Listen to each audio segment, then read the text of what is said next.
En nuestro país siempre le hemos puesto mucha atención históricamente a lo que sucede en la República de Chile. Recientemente en Chile hubo un referéndum, un plebiscito, para considerar la posibilidad de tener una asamblea constituyente para una nueva constituyente.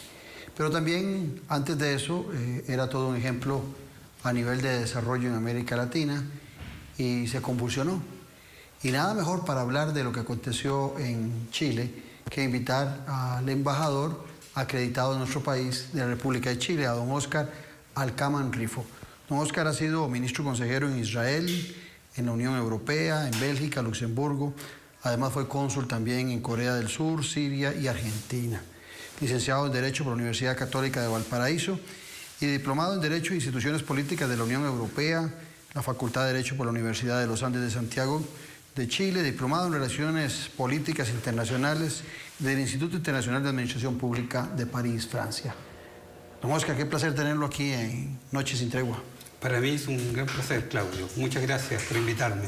¿Le parece si brindamos con una bebida muy común en su país, con vino? Supongo que será chilena, ¿no? Sí, así es. Salud. Salud. Don Óscar, decía yo en el comentario inicial que su país siempre ha sido un referente en nuestra nación. Siempre ha habido una cercanía y desde temas de educación y más, hace muchas décadas hay una conexión entre Chile y Costa Rica y hay una muy buena cantidad de chilenos radicados en nuestro país. Y durante varias décadas, en los últimos años, el ejemplo del desarrollo que venía teniendo Chile en políticas económicas, en desarrollo de infraestructura, hasta en social, no lo imaginábamos, hacía de Chile todo un ejemplo más allá de nuestro continente. ¿Por qué se calentó Chile?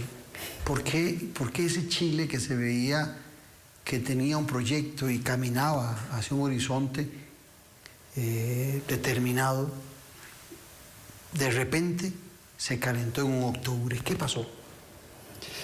Mira, tú me estás haciendo la gran pregunta del siglo, porque efectivamente en el caso chileno, que mostraba cifras económicas y sociales de desarrollo, y muy importante que suceda este tipo de situaciones, de estallido social, le llamamos, y que derivó en una crisis en un momento, que fue, gracias a Dios, salvada, pero yo creo que hay muchas interrogantes, muchas respuestas, y de hecho la pregunta que tú me estás haciendo la han tratado de contestar políticos, politólogos, cientistas políticos, psiquiatras, psicólogos, sociólogos, por cierto, académicos, porque fue un estallido social que fue sorpresivo y muy repentino.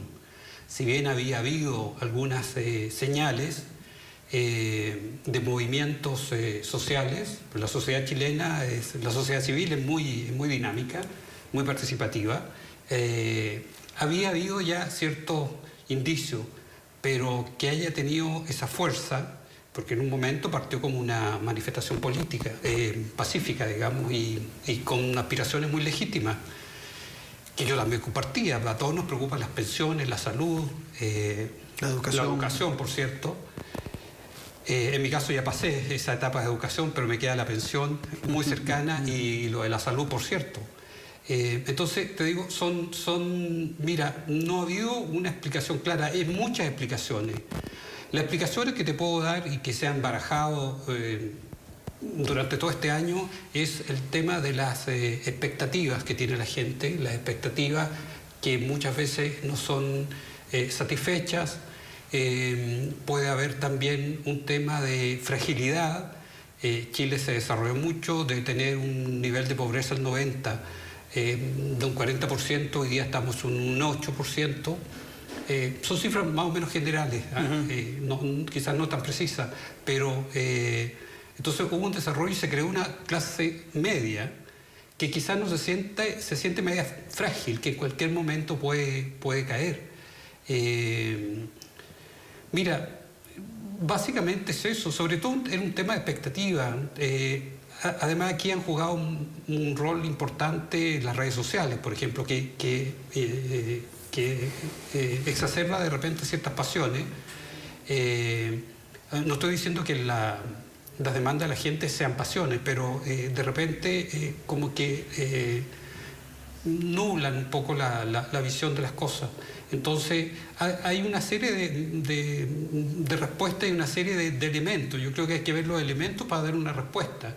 ¿Cuáles son los elementos? Primero, que es un tema también sobre todo de gente muy joven. De gente muy joven que todavía no está en el tema de las pensiones, pero que exige buenas pensiones. ¿Para qué? Para sus padres o sus abuelos. Hay un tema también de una sociedad civil en Chile muy activa, muy activa, que toma distintas vías. Que ha sido así históricamente. Que ha sido históricamente, pero en Chile actualmente muy fuerte. Te digo, en Chile, por ejemplo, la sociedad civil.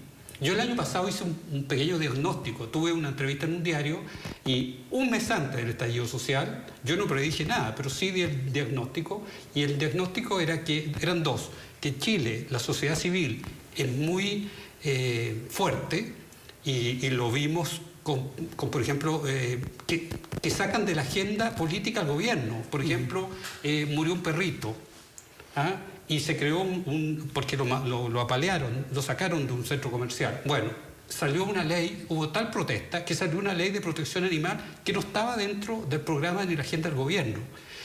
Mataron a un chico homosexual, salió la ley antidiscriminación, la ley Zamudio, apellido de este chico. La ley Emilia para los conductores ebrios. Entonces subieron las penas, salió la ley, porque hubo la ley Emilia, porque la niñita que murió se llamaba Emilia. Entonces, te quiero decir, que reacciona, la sociedad civil reacciona rápidamente y obliga al gobierno, sea de izquierda, de derecha, a cambiar su agenda política y enfrentar estas peticiones. Yo partí de Chile, me fui a París primero antes de acá, y en marzo del 2018, y yo creo que iba volando o iba llegando a París, y veo los diarios y desencadenó un movimiento feminista tremendamente fuerte. Un movimiento que ha sido un ejemplo y ha sido seguido mucho en el mundo. Entonces, yo creo que primero hay una sociedad civil fuerte, y lo otro en Chile es que hay un descrédito, una desconfianza total a las instituciones en general, a los políticos, que siempre han tenido en Chile un bajo nivel de apoyo. El ejército se descubrió, no tanto por el régimen militar, sino que se descubrió estos últimos años casos de corrupción en la cúpula. Carabineros lo mismo, que era la institución más respetada, y se descubrió también casos de corrupción en la policía, en los carabineros, con los empresarios también. Es una sumatoria de elementos. Entonces, en el fútbol, el presidente de la Federación de Fútbol en estos momentos está fugado y juzgado en Estados Unidos, en Miami. La Iglesia también. La Iglesia sufrió un fuerte descrédito estos últimos años, 10 últimos años, y que en estos momentos no habla la Iglesia, cuando la Iglesia ha sido siempre muy presente en nuestra vida social y política. Entonces, este es el contexto, digamos, en que se dio la violencia. Yo creo que ahí tú puedes empezar a explicar primero un descrédito, después una sociedad de las instituciones en general, y después una sociedad civil fuerte que exige. Cuando yo lo invito al programa, no solamente estoy pensando en Chile, sino que estoy pensando en Costa Rica, porque cuando uno ve otros ejemplos de cosas que suceden en América Latina, como Venezuela, yo no encuentro similitud en el caso de Venezuela con Costa Rica, pero en el caso de Chile sí, un país que toma decisiones económicas que le llevan a un buen nivel, una disminución de la pobreza. Entonces, un país que se compromete con la democracia a partir de 1990. Entonces, hay ejemplos que empiezo yo a comparar, y ahora que usted hace ese desglose de las instituciones que no tienen crédito en Costa Rica, en Chile, que han perdido crédito, también casi que todas las mismas que usted dijo, podría yo quitarle lo de Chile y pensar que son Costa Rica. Inclusive lo mismo que usted dice de la Iglesia Católica, que pierde pos y pierde beligerancia en defensa de muchos temas que también han sido prioritarios en nuestro país. Pero Las manifestaciones en Chile fueron multitudinarias. Era evidente que había una gran cantidad de chilenos de estratos bajos y estratos medios totalmente comprometidos con el reclamo ciudadano, con su indignación hacia toda esa institucionalidad. Hubo algunos elementos de violencia que no representan a toda esa cantidad de personas. Esos movimientos que surgen de violencia, que normalmente son los que más presentan en la prensa, porque son los más grotescos, los más violentos, y eso hace pues, que la prensa los vea más atractivos para las noticias. Pero en honor a la verdad, sacando el tema del metro y de otros acontecimientos de mucha violencia, hubo una manifestación pacífica inmensamente grande que pudieron haber llevado al presidente Sebastián Piñera a una renuncia, pero no se dio. ¿Logró el presidente Piñera sacar la tarea? Pregunta. ¿Logró sacarla? Bueno, en eso están, y en eso estamos todos los chilenos.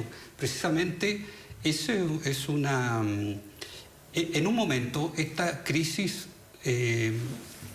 llegó a un punto en que había que controlar la violencia.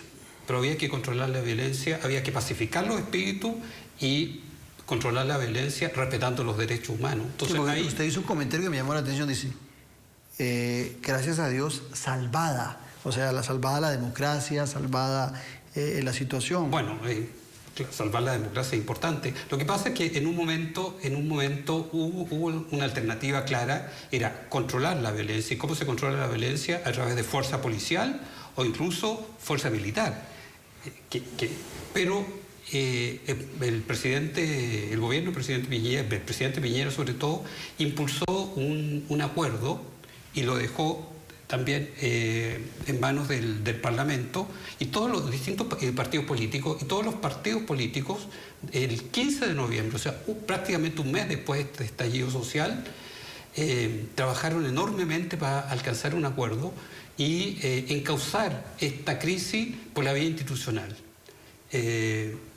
Y se logró el acuerdo del 15 de noviembre en que fijó un itinerario, que es el que estamos viviendo en estos momentos, y que su punto principal, bueno, era la pacificación, la justicia, pero sobre todo un itinerario constitucional. O sea, se planteó, bueno, aquí hay una demanda de cambio de constitución y se estableció por todos los partidos políticos, todos, centro izquierda, centro derecha, salvo el Partido Comunista. No participó, el Partido Comunista no participó, y se logró este acuerdo en que fija este itinerario constitucional, cuyo uno de sus hitos era el plebiscito que se iba a hacer en octubre, pero por la pandemia, se iba a hacer en abril, pero por la pandemia se corrió ahora el 25 de octubre. El 25 de octubre se realizó el plebiscito en Chile y afuera, en la embajada. Tuvimos también gente que votamos los chilenos en la embajada.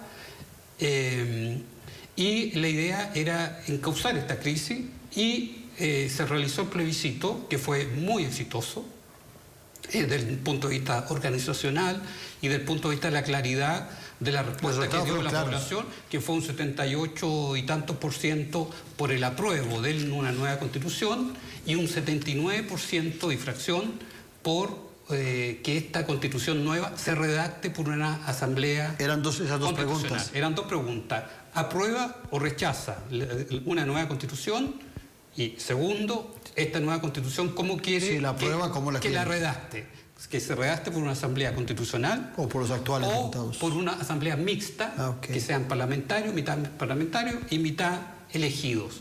Y por un 79% y fracción salió la convención constitucional puramente elegida, sin parlamentarios. Y ahora tenemos el otro hito, el otro paso dentro de este proceso, que es la votación, la elección. ¿Para cuándo tienen esa elección? En abril. 155. Eso en abril. El itinerario considera que en abril tenemos que tener esa asamblea, esa convención constituyente constitucional ya elegida, con 155 miembros, y ahora se está discutiendo sin más si agregar a los pueblos indígenas escaños reservados dentro de esos 155 o aparte. Entonces, ese es en estos momentos hay todo un debate en eso, hay todo un debate. Algunos dicen que hay que respetar lo que dijo el acuerdo de noviembre pasado, tiene que ser 55, bueno, hay todo un debate. Y en mayo, o sea, en abril se elige, en mayo tiene que empezar a funcionar y empezar a redactar la Constitución por 9 meses, extensibles a 3 meses más, por lo tanto es un año. Básicamente, o sea, tenemos un año de mayo a mayo del 2022 para que se redacte esa Constitución, y de ahí viene unos 60 días después un plebiscito, que le llaman el plebiscito salida, para aprobar esa nueva Constitución que sale de... ¿Y qué pasaría si los ciudadanos no están de acuerdo con esa Constitución? Si sale el no por la... Sí. Bueno, ahí entramos ya a la ficción, a la política ficción. Entonces, no sé qué pasará. Bueno, habrá que respetar la voluntad del pueblo. Pero si el pueblo votó mayoritariamente por una nueva Constitución, yo creo que lo lógico es que tenga que aprobarse esa nueva Constitución. O sea, bueno, no es tan lógico porque ahora tenemos intereses, el tema del contenido. Exactamente. O sea, quizá el contenido no les guste. Una cosa es querer una nueva Constitución, otra cosa es que el contenido no les guste. Pero bueno, ahí... Ahora, embajador, ¿y cómo van a escoger a esos, por llamarlos, diputados constituyentes que van a hacer esa nueva Constitución, esos 155? ¿Van a ir a nivel personal, van a ir a nivel de representaciones partidarias, van a ir a niveles grupales? La idea pura de esto es que sean ciudadanos que representen distintas corrientes y distintos sectores de actividad o del país, ¿no? Es un tema que se está discutiendo en estos momentos porque en principio son los partidos políticos los que van a elegir a estos a sus representantes convencionales, que se llaman. Entonces hay una nueva discusión. O sea que seguimos en el itinerario constitucional, pero todo esto ha abierto mucho debate. Cómo se va a votar internamente para aprobar dentro de la Convención Constitucional. Está el tema de cómo se van a elegir, para empezar. Entonces, estamos en esa discusión en estos momentos. ¿Y eso para cuándo debería estar resuelto? No, o sea, en abril son las elecciones. Sí, pero tiene que haber un espacio para que los candidatos hagan su promoción de sus candidaturas. Yo me imagino, no hay dentro del itinerario, no hay un plazo, pero tendrá que ser luego para que la gente en abril ya vote informadamente. Ahora bien, Chile recupera su democracia en 1990. En aquel momento tenía una pobreza que oscilaba entre 68%, un poquito más de 68%. Una pobreza realmente alta. En el proceso de la recuperación de la democracia, dos grandes coaliciones empiezan a participar en los procesos electorales, se respetan los resultados democráticos, hay alternancia en el poder. Y ya para 1917 Chile tenía una pobreza de 8,6%. De 68% pasa a 8,6%. Extraordinario. Sí. ¿Qué hizo Chile para ir disminuyendo esa pobreza?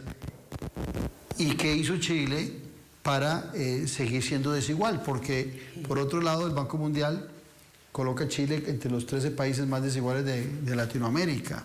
Entonces se encuentra uno que va saliendo de la pobreza, pero me imagino que se empezó a concentrar mucho la riqueza en unos pobres.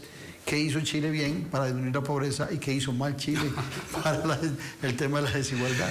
Bueno, acuérdate, Claudio, yo soy diplomático, yo no soy politólogo ni un comentarista político, pero lo que te puedo decir es que hizo bien Chile fue un periodo que hubo consensos, ¿sí? Hubo un gran consenso de qué es lo que se quería hacer. Yo creo que costó, a algunos sectores le habrá costado más, a otros menos, pero hubo un gran consenso político y un gran consenso en la estrategia económica, en el fondo. Entonces, es por eso que se logró, y cuando digo estrategia económica es el aperturismo comercial, el libre comercio, la iniciativa privada, la libre empresa, en fin, y hubo un consenso en eso. Muchos dirán que fue impuestos o no. Es uno de los temas curiosos, porque si tú te acuerdas en la en el estallido social de octubre pasado, todo partió por una subida del precio del ticket del metro en el equivalente a 27 colones. Más o menos son 30 pesos, son 27 colones. 27 colones.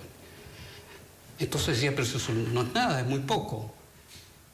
Y salió un eslogan en ese momento que decía, no son 30 pesos, son 30 años. ¿Eso qué significaba? Que se estaba poniendo en duda, digamos, esos 30 años que tú nos señalas desde el 90, de democracia y de estrategia económica. Entonces era también fue una crítica fuerte a todos los que han participado en 30 años en el gobierno en Chile, que ha sido la centroizquierda y 24 años y la centroderecha 4 o 6 años. Pero estos números de bajar de 68,5 a 8,6 la pobreza... Bueno, esa fue una estrategia... Son determinantes como para que la gente hubiese estado muy satisfecha de esos 30 años. Lo que pasa, mira, son estrategias. ¿Cuál fue la estrategia? Se consideró que lo esencial era el crecimiento económico. O sea, habiendo crecimiento económico del país, hay más empleo y por lo tanto disminuye la pobreza y eso funcionó. Ahora, el tema que puede haber es que quizás esa pobreza que disminuyó y en que se formó una clase media, lo que te decía al principio, quizás se siente muy frágil con esa clase media. Y al mismo tiempo la clase media empieza a exigir, porque es una clase media que necesita un auto, es una clase media que necesita una casa. El crecimiento económico empieza también a generar más necesidades y más necesidades y más expectativa y más exigencia, y la gente empieza a exigir, porque ya son clase media.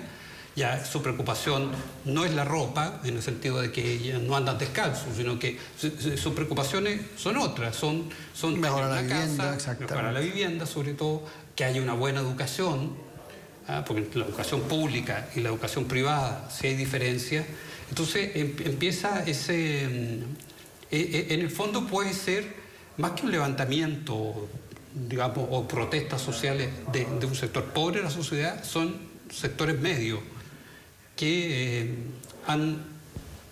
forman parte de esa cifra de la disminución de la pobreza, que ya no son pobres, son una clase media. O sea, los mismos que se han ido beneficiando son los mismos que se levantan. Pero que así como que han venido beneficiando, el beneficio no termina nunca. O sea, y legítimamente no termina nunca. Aparecen más exigimientos. Entonces tú vas exigiendo más. El éxito obliga a más exigimientos. Claro, exacto. Entonces, esa puede ser una explicación. Como te digo, tú me estás haciendo preguntas de politólogos, de sociólogos, de psiquiatras sociales. Yo no sabía que existían unos psiquiatras sociales, porque hay una neurosis aquí, qué problema mental hay. Y no, yo creo que son cosas que se pueden explicar, pero yo te las puedo explicar de esa manera, que en el fondo es un gran tema de expectativas. Las desigualdades han existido siempre, pero ahora las desigualdades se ven por las redes sociales, porque todo es más transparente, porque tú ves en televisión cómo vive una persona, entonces, y eso se hace un poco intolerable. Sí, las aspiraciones aumentan. Y las aspiraciones aumentan. Entonces, es una manera, lo que te digo yo, una manera de explicarte un poco un fenómeno que es bien complicado. No, complejo. Claro que es complejo, y te lo digo porque a uno, las preguntas que te hago me surgen a mí de la gran inquietud, porque los que hemos tenido la oportunidad de estar en tu país, en esta época de bonanza que ha tenido Chile, pues llegábamos y admirábamos. Inclusive recuerdo un viaje que tuve de pasar unos días en Santiago y luego pasar a Buenos Aires y ver sustancialmente la diferencia de un país como Chile, que iba en ascenso, y un país que iba en deterioro como Buenos Aires, cuando en la historia parecía en algún momento que las condiciones eran diferentes allá por los años, a principios del siglo pasado, parecía que las condiciones de una y otra nación eran marcadamente diferentes, favorables a Argentina y ves a Chile pujante, y es por eso que uno no encuentra la razón de un país que tiene un aumento per cápita que llega a $25.000 por chileno, uno de los más altos del continente, y la gente reclamando desigualdad. Vos sos abogado y sos especialista en políticas públicas.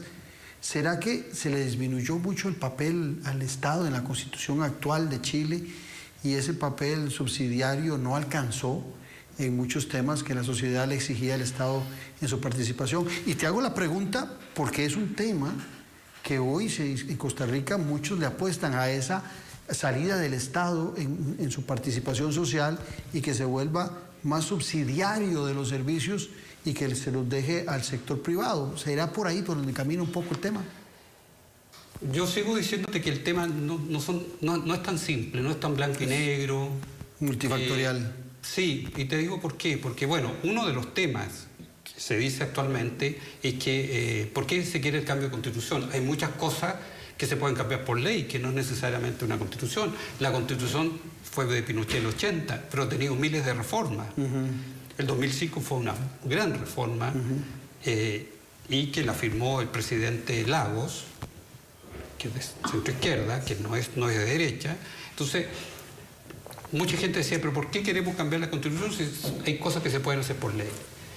Pero yo creo que la izquierda dice, lo que pasa es que queremos cambiar la inspiración de la Constitución, además de puntos muy específicos. Lo que queremos cambiar es que la Constitución pase de la subsidiariedad, o sea, un Estado pequeño, que el privado haga, que el Estado participe solamente cuando no puede el privado, de pasar de la subsidiariedad a la solidaridad, ser un poco más solidario, o sea, eso significa un poco más de Estado. Ese es un tema que se ha planteado. Pero si tú ves, fíjate, todo esto hay que analizarlo no desde el punto de vista meramente chileno. O sea, si tú ves lo que ha pasado, porque estamos en un contexto de protestas en todo el mundo. Yo vengo de Francia, en Estados Unidos, los chalecos amarillos. Claro. Pero además, en Estados Unidos con George Floyd se desató una indignación por la desigualdad. Pero además hubo protestas, lo que pasa es que de repente no se le da mucha atención, pero yo como viví en Medio Oriente, en Europa, en Oriente, entonces para mí Siria, Líbano es muy cercano porque yo viví en Siria y acuérdate que hubo una gran, antes de la explosión ahora, que esta explosión que hubo hace poco reflejó muchas falencias de la democracia libanesa. Entonces, en Irak también. Entonces, en Israel, yo estuve en Israel, que es una democracia donde el Estado es fuerte, y tú dices, ¿por qué hay explosiones en países en que el Estado es fuerte? Tú no puedes decir que el Estado no es fuerte en Francia. ¿Y por qué salieron los chalecos amarillos? Que también salieron los chalecos amarillos porque se subió la gasolina. Sí, claro. Subió la gasolina. A veces, ¿me entienden? A veces la explosión social surge de algo muy pequeño. Y no es eso. Entonces, la molestia no está ahí, ni en la subida de la gasolina, ni en la subida del metro. Exacto.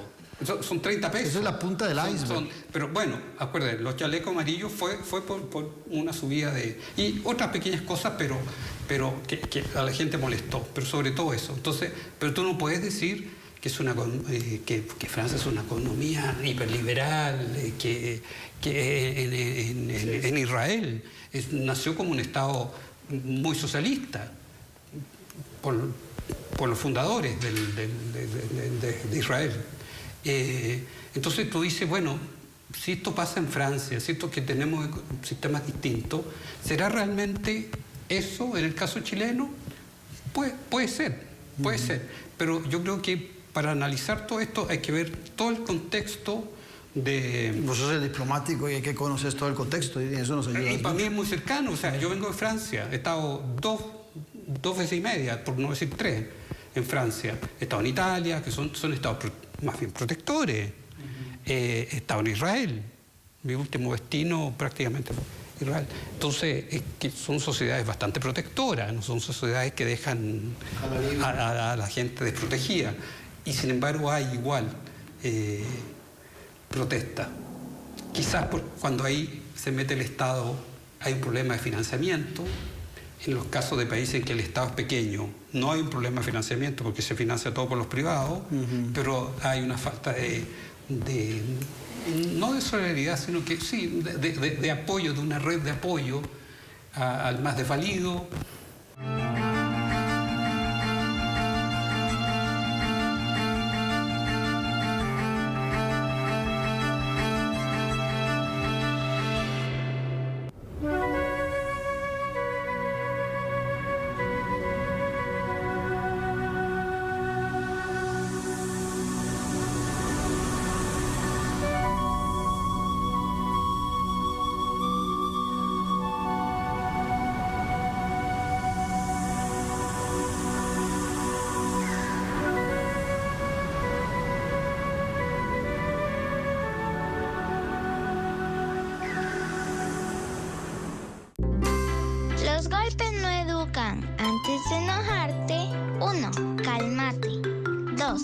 Escúchanos. 3. Conversemos. 4. Explícame lo que pasó. 5. Lleguemos a acuerdos. Aprendamos en casa. Consultas 1147, denuncias 911, línea adolescente madre 800-226-2626. Con los temas de la política, sociedad y economía de Costa Rica y el mundo. Café y Palabras. Lo que hay que escuchar del acontecer nacional con el politólogo Claudio Alpizar Otoya. Café y Palabras, porque la política sí importa. Escuche Café y Palabras, de lunes a viernes a las 9 de la mañana en Radio Actual 107.1. Café y Palabras. En esta Navidad te deseamos salud, paz y prosperidad. De parte de Portafolio TV, deseamos lo mejor para ustedes. ¡Feliz Navidad! Los esperamos el próximo sábado. El profe Giovanni Calderón nos trae... Mi casa es su casa. No te podés perder el musicómetro con Osvaldo Alvarado y el Guachi, los apuntes del profe y junto a nuestros invitados. Que yo soy retailera. ¿Cómo que está trailera? Disfruta todos los martes a las 6 de la tarde con repetición los sábados a las 7 de la noche. Mi casa es su casa, por Canal 8.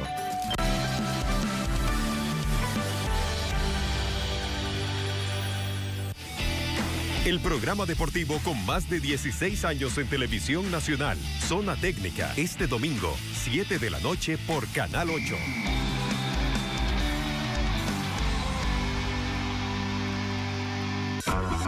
Hola, ticos de mi corazón, soy Fabián Lavalle y no se pueden perder el chismorreo. Todo el golemolerío de la farándula, ya lo saben, el chismorreo de lunes a viernes, 3 de la tarde por Canal 8. No se lo pierdan.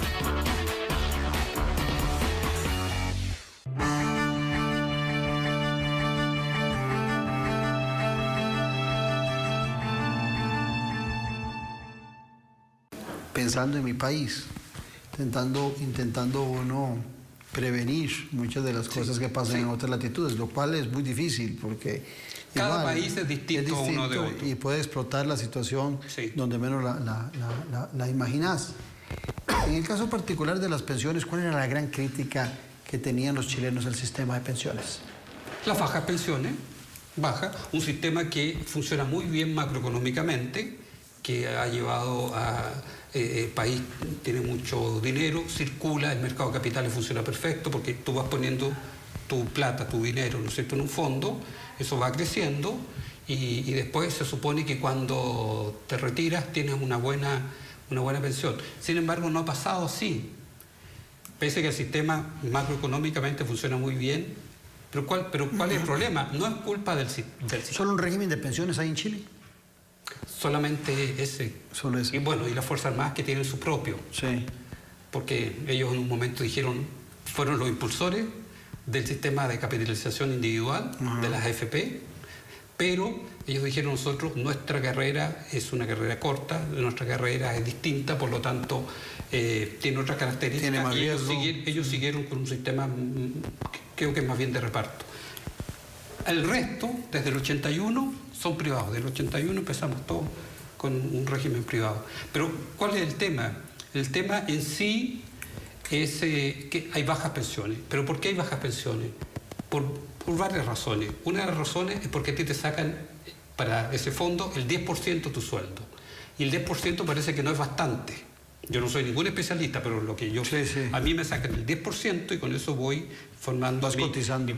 Pero 10% de los países que tienen buenas pensiones, si es que hay países con buenas pensiones, pues yo me he fijado que en Francia se quejan y en Israel se quejan, pero que tienen otro sistema. Pero tú cuando te sacas el 10% es bajo, entonces tú tendrías que subir. Y creo, dicen algunos especialistas, que el ideal es entre 16 y 19%, para que tú puedas tener una pensión más o menos digna. El otro tema es el tema de la informalidad. Lo que pasa es que hay muchas lagunas a lo largo de la carrera de uno. Puede haber, no en el caso mío, porque como empleado público que soy, he tenido estabilidad en mi trabajo, pero hay carreras o hay profesiones o hay trabajos que tú pasas un tiempo que no estás cotizando porque no estás trabajando. Entonces te crea estas lagunas previsionales.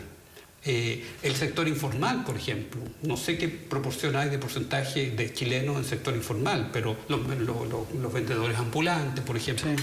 Entonces ellos no están cotizando, entonces es un sistema que no les sirve. Por lo tanto, mucha gente piensa que más que cambiar el sistema hay que mejorarlo, el sistema de pensiones de capitalización individual. Hay que acordarse también que... ¿Y hay un tope en la pensión? Hay un tope en el máximo. Es que la pensión depende de la cotización. De la cotización que tú hiciste. O sea, okay. Yo voy a sacar lo que yo puse. Okay. Y las administradoras de fondos de pensiones juegan con esa plata, sí. En el mercado de capitales, juegan con esa plata y te da rendimiento. Y generalmente eso ha funcionado bien. Pero eso no es el tema de la discusión ahora. Si sacas mal las pensiones, no es porque las administradoras de fondos de pensiones movieron mal tus plata, sino que porque tú cotizaste poco o porque tuviste lagunas provisionales, en fin. Eso es una discusión, te digo, yo no soy especialista, pero son las discusiones que yo leo y en el tema de la salud, pues también habían reclamos de indignación en relación al servicio de salud en Chile. Mira, yo en lo personal conozco poco, tuve una buena experiencia con la salud pública. Lo que pasa es que hay muchas diferencias entre la salud privada y la pública, hay bastante diferencia. Y depende del sector de la salud pública que tú quieras. La gente se queja con razón de las colas que tú tienes que hacer, de las filas, de las largas citas a largo tiempo. Largo tiempo. Pero es algo que pasa acá. Sí, por eso te hacer la consulta. Personas cercanas mías aquí que trabajan en la embajada les dan cita para un mes después. No te puedo hablar mucho de la salud. Yo tuve una buena experiencia familiar, que es personal, pero que la puedo contar. Es que mi padre tuvo 3 recaídas antes de morir. La primera, una clínica privada, y eran $6.000. La segunda, $10.000. Y llegó un momento en que, bueno, la tercera recaída que tuvo mi padre, ¿dónde lo llevamos? Y fíjate que la ambulancia, estos servicios especial que van a la casa, que tú contratas por 10.000 colones, 8.000 colones. Me dijeron, señor, ¿dónde llevamos a su papá? Yo dije, pues no sé, ya en estos momentos no tengo idea. Entonces, ¿por qué no lo lleva aquí al hospital público, aquí que corresponde a la zona, que era el Hospital de Salvador, que es público, antiguo, fin del siglo pasado, del siglo XIX? Dije, bueno, vamos. Y fíjate que tuve la mejor experiencia. Por supuesto, la parte hotelera no es la misma que una clínica privada, pero un cuidado extremo, estupendos médicos. Yo tuve esa buena impresión. Entonces, yo creo que en todos los problemas hay una parte objetiva y una parte subjetiva.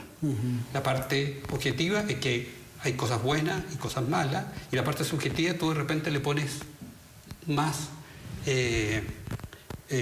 consideras que el tema es más problemático de lo que...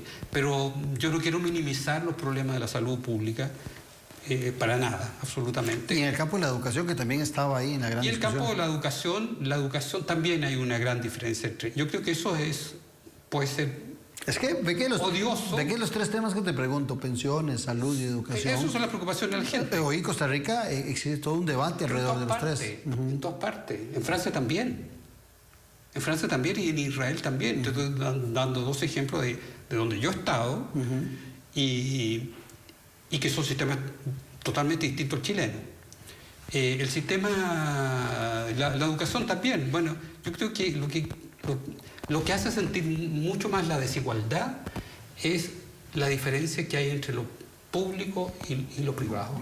Porque hay muchas diferencias.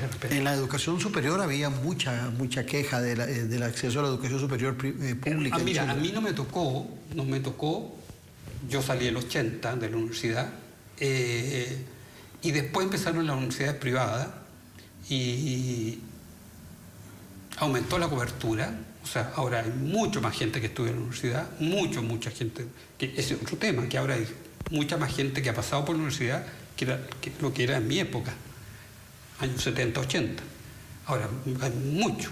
Sí, igual pasa aquí en el país, donde hay cinco universidades públicas, claro, y 55 privadas, y la gente dentro de sus ambiciones de progreso cree que la educación es fundamental, y pues los que no pueden ingresar a la educación pública buscan la educación privada universitaria. Claro, exacto. Y es cara. La universidad privada es cara y tú tienes que pagar. Entonces mucha gente, mucho chico joven sale endeudado, muy endeudado, y sus primeros años de trabajo lo pasan, digamos, pagando esas deudas de la universidad.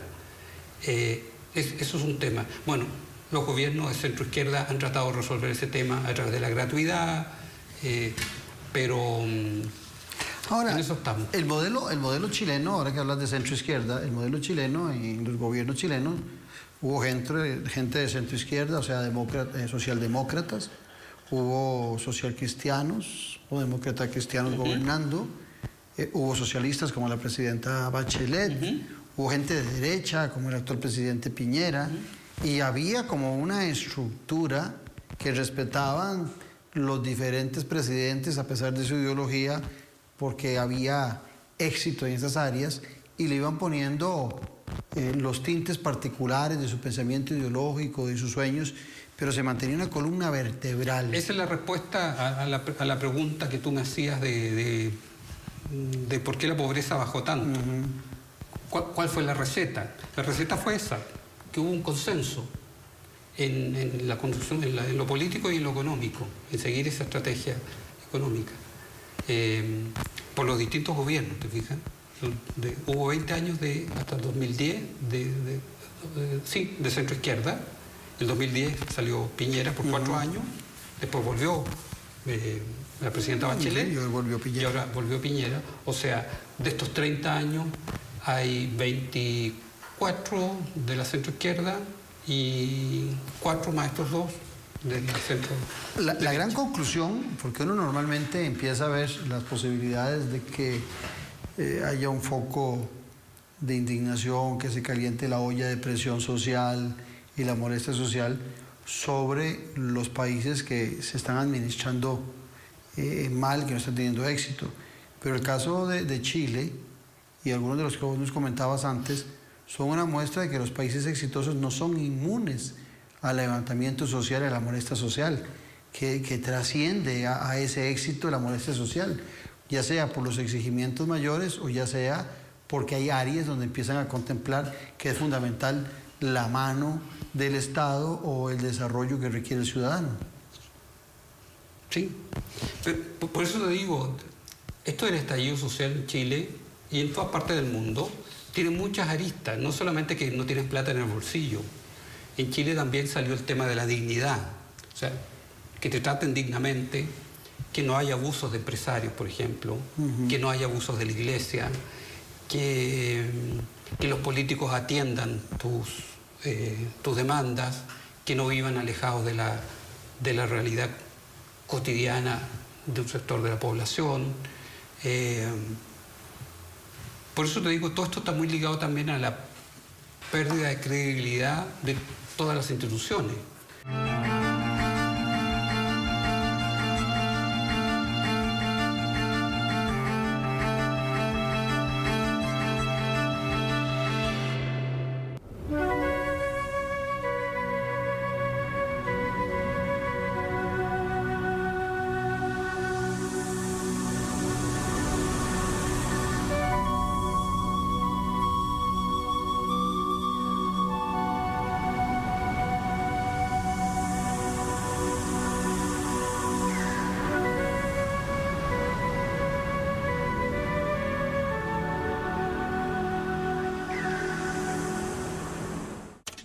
Con los temas de la política, sociedad y economía de Costa Rica y el mundo.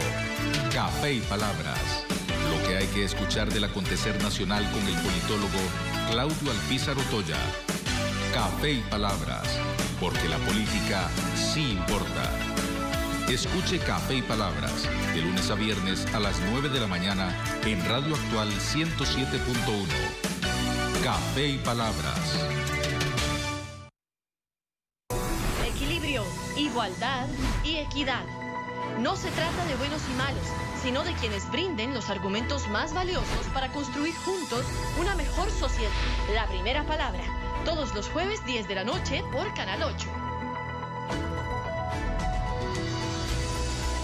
Los lunes por Canal 8, la sexóloga Marianela Arias junto a la psicóloga Sol Ramírez nos enseñan los valores de cuidarnos y todo lo que conlleva la sexualidad. ¿Qué deberíamos de hacer para cuidarnos? En esta vida todo importa, por eso... Parte de la sexualidad es la protección. ¿Cómo yo me siento con respecto a mi cuerpo? Por esto y mucho más, no faltes todos los lunes a las 6 de la tarde a Sexualidad en el 8. Por eso, quédate en el 8.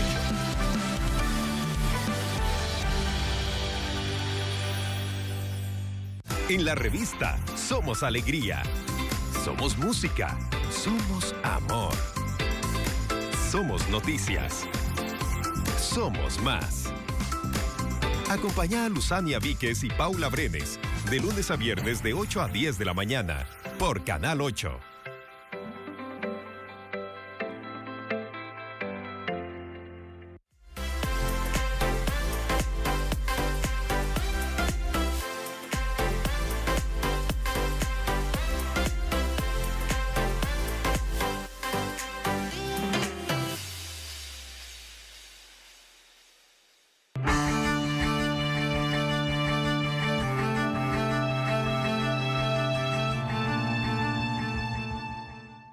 Ahora, en este posterior plebiscito y en temas constitucionales, ¿sufrirá algún deterioro lo que ha venido desarrollando exitosamente Chile en su relación con tratados de libre comercio y siendo parte de una economía global? Mira, no debería. Es la discusión que ha habido actualmente. La derecha dice que no está preocupada porque la propiedad privada no se ve afectada por el sistema económico, tampoco, pero tú mencionas los TLC. Precisamente en el acuerdo del 15 de noviembre se acordó de que hay cosas que dentro de una nueva constitución deberían respetarse de las anteriores constituciones. Una es que el Estado sea un Estado unitario, republicano y democrático. O sea, no vamos a tener monarquía ni vamos a ser federales. ¿Te fijas? Eso se parte de una base mínima, porque en un momento se pensó que era que va a ser una hoja en blanco, que la va a ser una hoja en blanco, los que redacten la nueva constitución, pero va a tener unos mínimos, y los mínimos son ese y un respeto a los tratados, por ejemplo. El respeto a los tratados de libre comercio y los tratados en general. Chile sí ha sido siempre un país muy respetuoso de los tratados internacionales. Y una de las bases de este acuerdo del 15 de noviembre era eso, que Chile no se podía tocar su carácter republicano, unitario y democrático. Eran 3 o 4 puntos, creo. En este momento me acuerdo de él y me acuerdo del respeto a los tratados. O sea, una nueva constitución no debería poner marcha atrás. Esto no es que lo diga yo, es el acuerdo al que llegaron todas las fuerzas políticas, menos Partido Comunista, todas las fuerzas políticas en Chile. Y el comercio chileno tiene contacto con todos los continentes. Sí, y seguimos, y en este periodo de pandemia hemos seguido nuestra dirección económica, la Subsecretaría de Relaciones Económicas Internacionales ha estado muy activa. Yo no he trabajado intensamente este periodo de pandemia, no he faltado un solo día, no por mi responsabilidad, sino que porque la cantidad de temas que hemos tenido, o sea, el mundo no se ha detenido, Chile no se ha detenido por la pandemia. Uno de los temas que no se ha detenido es precisamente la parte comercial. ¿Y qué han hecho en relación a la pandemia en el manejo? Porque en muchos países la economía se ha deteriorado en relación a los cierres y en relación a las cuarentenas. ¿Ha hecho Chile un proceso similar? Sí, bueno, todo el mundo. O sea, yo creo que no hay país que, bueno, de los que yo conozco al menos, de los que leo, que no haya sufrido una fuerte baja en la economía, porque tú aquí, los gobiernos tienen que tomar unas medidas muy difíciles, en que tú tienes que equilibrar la parte sanitaria de evitar los contagios, las enfermedades y la muerte, y no afectar mucho al sector económico, el sector comercial, el comercio, por ejemplo. Pero eso ha sido muy difícil y lo hemos vivido acá. Tú ves que en Europa en estos momentos hay grandes protestas porque no cierran los bares y los restaurantes. O sea, en Chile le ha pasado lo mismo. Ahora, ¿cómo ha enfrentado esto? ¿Cómo lo ha enfrentado Costa Rica también? Con todas las críticas que puede haber. Y tú conoces más la situación de acá, pero con los bonos proteger, en Chile ha habido ayuda a la familia, a las pequeñas y medianas empresas. Salió el otro día que Chile es uno de los países que más ha puesto fondos públicos, digamos, para la pandemia, pero nunca va a ser suficiente. Yo creo que esa es la manera con una ventaja de que no tomó a Chile en una mala situación económica. Con una ventaja que, claro, que Chile tenía un colchón, tenía una buena... Un buen backup, diría. Sí, eso sí es importante. Pero que se ha visto afectada la economía, por supuesto que se ha visto afectada como en todas partes. Ahora, hablando de todo un poco, para aprovecharlo usted también acá en el programa, la experiencia de Chile en la OSD, ¿qué valoración hace usted de esa experiencia chilena en la OSD? Mira, a mí me ha tocado participar en todas las reuniones que hubo acá de Costa Rica, en que a los países miembros de la OCDE se nos informaba de cómo iban los pasos. Con la ministra Diela Jiménez, ella organizaba, fue una cosa muy transparente, y en que nosotros damos nuestras opiniones también y de alguna manera acompañamos el proceso. En el caso chileno, por ser latinoamericano, junto con México y Colombia, también nos interesaba. Y yo siempre, cuando levantaba la mano y hablaba, yo siempre defendí, digamos, estaba a favor del ingreso de Costa Rica a la OCDE. ¿Por qué? Porque la OCDE es, digamos, un club en que en el fondo un club que promueve políticas públicas sanas y que convienen al país. O sea, yo le veo más ventaja, no le veo mayormente. Alguna vez aquí me dijeron que una de las ventajas es que tú tenías que pagar una cuota muy alta, una cuota que tienes que pagar a la OCDE, pero tú pagas cuotas para ingresar a cualquier organismo internacional para que se financien y funcionen y te den una vuelta de mano a tu país. No considero yo que sea... Crisis hemos estado casi siempre, o sea, que tú tengas como argumento el que tengas que pagar una alta cuota en un organismo internacional para no participar en un organismo internacional, yo no creo, porque... Y el tema de la Alianza del Pacífico, que en alguna ocasión fuimos invitados como país también, Costa Rica, y que parece que entró en el olvido, donde está Perú, está México, está Colombia, sigue siendo también un espacio exitoso y de intercambio internacional importante para Chile y los miembros de la Alianza del Pacífico. Sí. No, perdona, y volviendo a la OCDE, yo una de las cosas que decía en mis intervenciones ante la ministra de Comercio Exterior era que precisamente en Chile muchas veces aparecemos los índices de OCDE y en algunos aspectos aparecemos los últimos de la fila. Sí, pero eso el tema de la desigualdad que hablábamos ahora, por ejemplo, en relación a la indignación y todo lo que pasó en Chile, en el índice de Gini aparecían el segundo país más desigual tras México. Mira, ha habido mucha interpretación, yo no soy el especialista, por lo tanto no voy a hablar, pero si quiero reconocer que hay desigualdad, yo lo que te diría es que en los índices a nosotros es un incentivo. Tú cuando sales en un índice, así como te alegras porque estás en el primero y tú te ponen en el último de la fila, tú quieres subir de la tabla. Eso es lo que yo les decía a los costarricenses cuando hablamos y opinamos de la OCDE.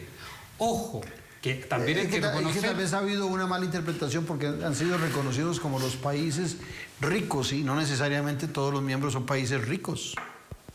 Países tienen pobreza, tienen necesidades. O hay países ricos, pero que dentro hay bolsones de pobreza. Exactamente. Entonces, eso es otro tema que hay que hablar, del tema de la renta, países de renta media, países en transición, porque los países que están en un nivel en un ingreso per cápita determinado, media. Nosotros no te dan cooperación. Sí, a Costa Rica no le te dan pasa. cooperación, entonces nosotros decimos, sí, nosotros demos la cifra que tuviste del ingreso per cápita, pero eso no nos hace un país rico y no quita que tengamos necesidades de cooperación. Entonces estamos en esa pelea también en la OCDE de que no consideren solamente el ingreso per cápita para medir el desarrollo, para medir la riqueza del país, sino que, sobre todo el desarrollo. Pues considera otros... La visión economicista que prima en el mundo. Tú ganas $20,000 per cápita, entonces tú no necesitas cooperación. No, porque son países que por las mismas desigualdades también hay pobreza y todo. Y respecto a la Alianza del Pacífico, sí, es muy exitoso. Nosotros nos interesa que Costa Rica esté también. Pero Costa Rica tiene una posición clara que dice, está la voluntad política, pero no es el momento. Pero participa como país observador y de hecho la semana pasada hubo un foro de cooperación de países de la Alianza del Pacífico con los países observadores en que estamos viendo cómo hacer cooperación con eso. Creo que son 58 países observadores, entre ellos Costa Rica, y la semana pasada, lunes, creo el 10, hubo una reunión precisamente. Se nos va el programa, embajador, pero una última consulta en relación a lo que pasó con el plebiscito, la Asamblea Constituyente, como la llamamos nosotros, que van a tener ustedes con 151 diputados por 9 meses, que tienen que redactar la Constitución y después tienen hasta un plazo de 3 meses de ampliar el plazo y después tendrá que ir nuevamente a consulta, a plebiscito de los ciudadanos. Plebiscito salida. Pero está la elección de por medio de noviembre del 22, ¿verdad? Del 21. Del 21, perdón, el próximo año. Sí, del presidente. Puede ser que... tenemos un itinerario... El presidente entrante va a tener constitución vieja y nueva a la vez, con suerte. Bueno, uno de los puntos que estableció el acuerdo del 25, así como que seamos una... No nos quitemos de ser república unitaria, independiente, democrática, respeto a los tratados, uno de esos es que la Asamblea no se llama Asamblea Constituyente. La Convención Constitucional que redacte no puede involucrarse en temas de otros poderes, del legislativo o del ejecutivo. No puede tomar el papel de un parlamento. Eso lo dice el acuerdo. Para evitar lo que ha pasado en Venezuela. Eso lo dice el acuerdo, por lo tanto se supone que por un lado va a caminar el tema presidencial, el nuevo presidente, las elecciones, y por otro lado el proceso constitucional. Lo último que yo quería decir es que en todo esto, redondeando, Chile aparece en The Economist en la lista de los países con democracias perfectas, junto con Uruguay y Costa Rica. Estamos peleando ahí, quizás en el último lugar de los 22 países. Entonces, eso quería también destacarlo, porque pese a todo, Chile estamos dentro, junto con Uruguay y Costa Rica, dentro de los países, de los 20 primeros países, o 22 por eso lo importante, democráticos, de democracia perfecta. Después vienen las democracias híbridas, que no significa que no sean democráticas, pero... Por eso era importante conversar, porque, vuelvo al tema, no son inmunes los países exitosos a los reclamos ciudadanos. Muchas gracias, embajador. Gracias, muchas gracias. Sobre todo a ustedes, las gracias por habernos acompañado. Los esperamos en 8 días aquí en Noches Sin Tregua, donde usted disfruta la política con P mayúscula. Un abrazo, que Dios le acompañe. Salud. Bueno.